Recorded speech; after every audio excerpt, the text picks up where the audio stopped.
Hi, welcome back to the Scent Advocate. Making another video in short succession to my last one, so that's pretty good. I'm doing well thus far. All right, so here in New York, it is cold and blustery. There's a blizzard outside and it's lasted for hours. Of course, I'm in upstate New York near the Great Lakes, and we have this thing called lake effects weather, and it's absolutely brutal. And tonight is just a typical example of that kind of brutal weather. So I got to thinking about warm and cozy fragrances, something that's, comforting on a cold night like this in the dead of winter. And I reached for Tom Ford when I was thinking about making this video. Absolutely, no question. It's not the only house I'm going to talk about tonight, but it's the main one. So let's jump right in. The first fragrance that I think of reaching for when it's cold outside and I want to comfort myself with fragrance, which, by the way, I don't know if it's the same for you, but for me, fragrance is very, very comforting. It gives me a sense of calm, and I don't know, it's a sensory experience that I really crave, and that's why I have a collection, and that's why I like to talk about fragrance. But one of the fragrance houses that I find gives me a lot of what I'm looking for in the colder months is Tom Ford. And I've collected Tom Ford for years, so these fragrances have been in my collection for quite some time. I acquired all of the ones I'm going to talk about tonight years ago when I was living in another state. It was Utah, actually, and they had some pretty significant winters as well, but not quite as cold as New York. So hey, if you don't have a comforting beverage, go grab one. Pause the video, go grab one. Come on back and let's talk about some amazing warm winter fragrances from various houses, but especially Tom Ford. I myself have my champagne here, which I intend to drink throughout the video. Let's jump right in.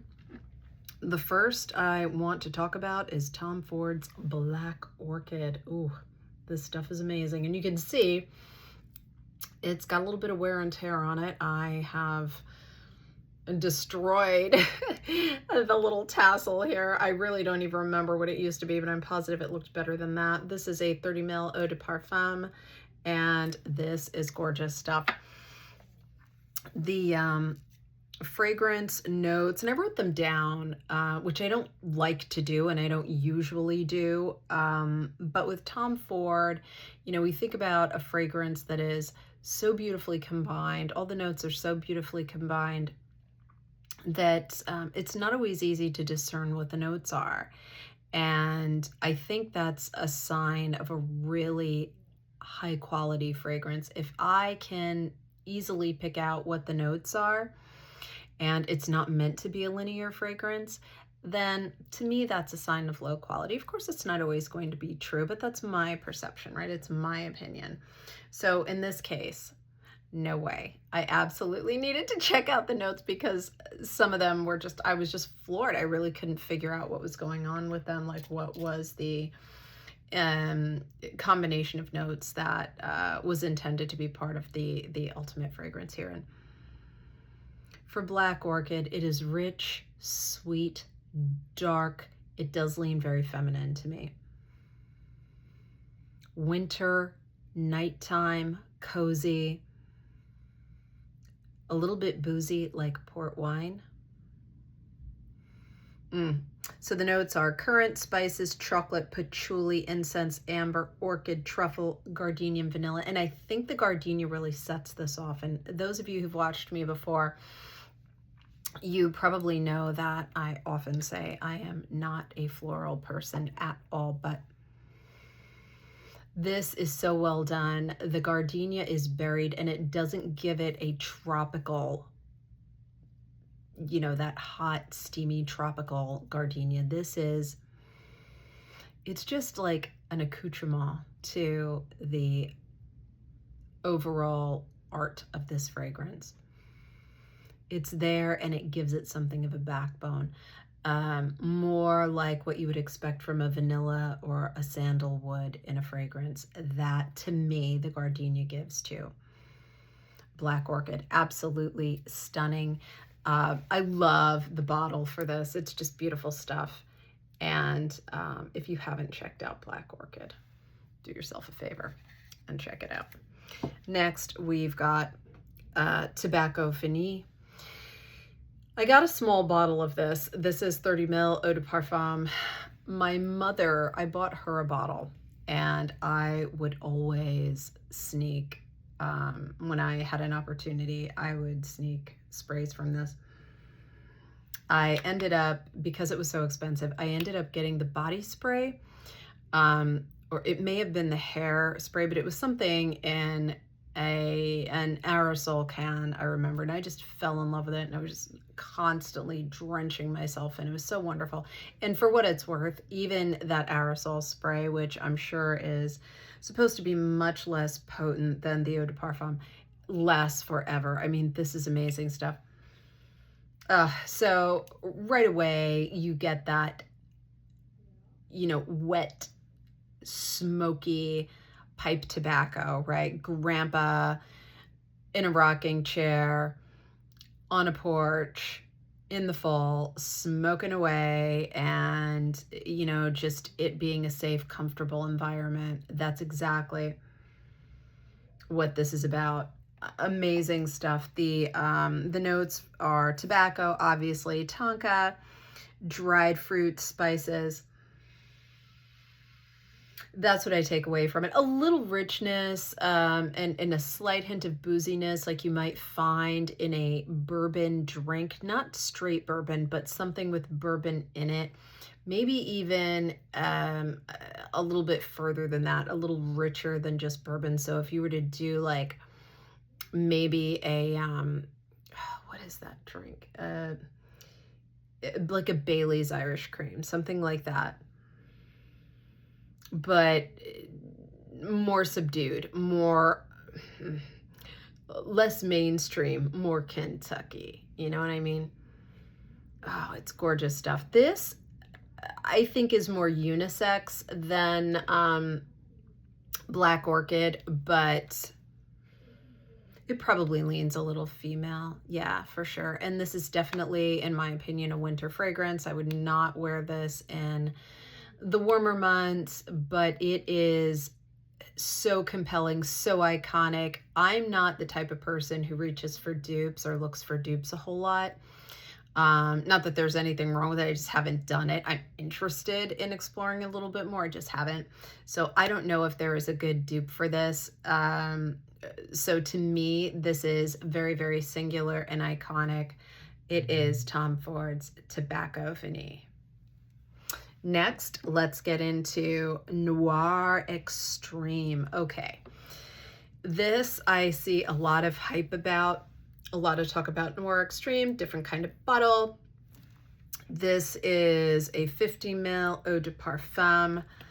Gorgeous stuff. It is something I acquired years ago. This to me is also dark, and it's, you know, wintry, cozy, all of that, but it's got a resinous quality to it. And again, it doesn't smell like pine needles, but it's in there somewhere. I detect a hint of it, right? Again, going back to that, you know, cliche, oh, it's well blended. Of course it's well blended, but the notes are combined in a way that the individual notes are not easily discernible. So if I try really, really hard, I think I may detect some resinous, something going on there. The notes are, according to by the way, this is all just based on my research from a couple different sites. There's nutmeg, cardamom, rose, amber, vanilla, sandalwood. I would say this leans really strong amber.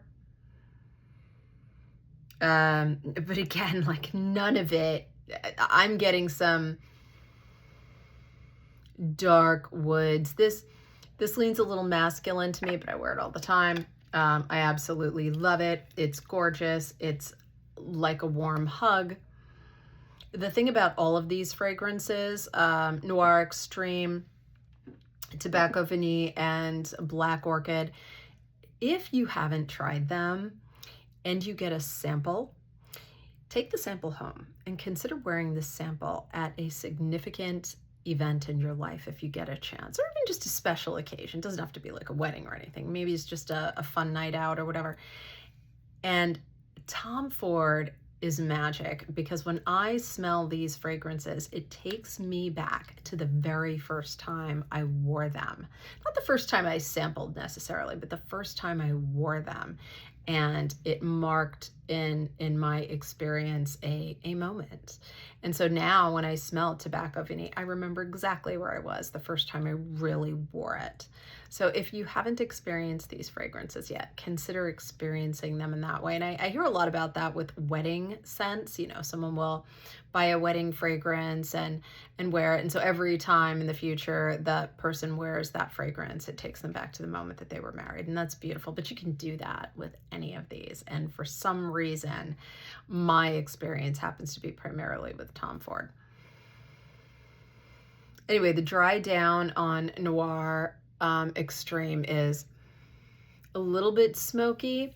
I get a little bit of incense in there, a little bit of dry wood as it dries down. Gorgeous stuff. If you haven't tried it, you owe it to yourself. Tom Ford, Noir Extreme. Moving on, we've got next Noir de Noir by Tom Ford. And I don't know if the two, Noir Extreme and Noir de Noir, are meant to be related in some way because of the whole noir thing. But here we go. And this is 50 ml Eau de Parfum. And the notes in this one are truffle, rose, patchouli, oak moss, saffron, vanilla, and oud. And that's not all of them. Those are just the ones that I kind of agreed with among the different descriptions of the fragrance. And of course, what attracts me to this is the oak moss. At the opening, there is a faint hint, and if you are a Gen Xer, you'll know this. A very faint hint of blueberry muffin doll head from the Strawberry Shortcake series. Very faint, but it's there. Let me know in the comments if you are approximately my age and you know what the hell I'm talking about. Do you pick this up? It's just in the opening. Very subtle. And it turns as it dries down into that rose, and the oak moss really gives it that sort of sheep fragrance, that sheep vibe, I guess. Oh, it's amazing. The patchouli here is kind of that rich cocoa chocolate patchouli thing that patchouli can sometimes do, as opposed to the whole hippie thing. This leans feminine to me. I see a lot of hype about this fragrance, right? When I read different reviews about different dark, warm, cozy winter fragrances, I see a lot of reference to Noir de Noir by Tom Ford. So I feel like it's a benchmark of sorts. But again, this is something I imagine myself wearing if I'm going out to a special occasion and I'm wearing a gown with bare shoulders. And I cover myself with something like a stole or a wrap, and it's just perfect. Just enough, to ward off the cold, but you still have the skin touching the cold air, but you're protected from it. It's that kind of vibe you get from this. Fabulous. Have you tried Noir de Noir? Is it the iconic thing that I hear and see everyone talking about? Let me know in the comments. To move to another house, I'm going to Diptyque, and this is Tempo, of course. Tempo is dark and sweet and strong, and the notes in Diptyque are, and these throw me off, I gotta tell you, I don't agree with most of these. Mate, pink pepper, violets, patchouli, bergamot. I guess the patchouli, and if the mate is roasted, I suppose, but this is another one that it's just combined so beautifully. I definitely get the patchouli in here, and the pepper for sure, but everything else is just kind of, you know, again, it's an experience you have to have on your own.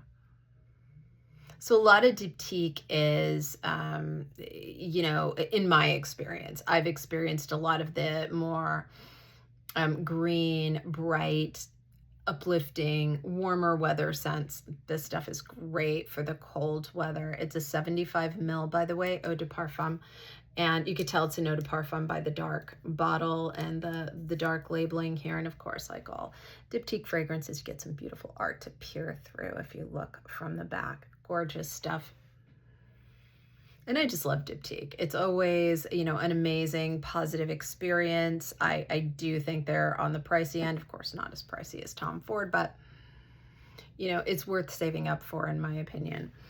And so let me know what you think of these dark, warm, cozy fragrances. Have you experienced them? If you have, do you think they're, I mean, do you agree with my assessment of them, my opinion of them? Do you have any others that you would have added? By the way, this is not going to be the only installment of dark, cozy winter fragrances, so stay tuned for more. And hey, if you have not subscribed, please consider doing that. I promise I'm going to be posting more. And give me a like and a comment. Thanks so much. See you the next time. Bye.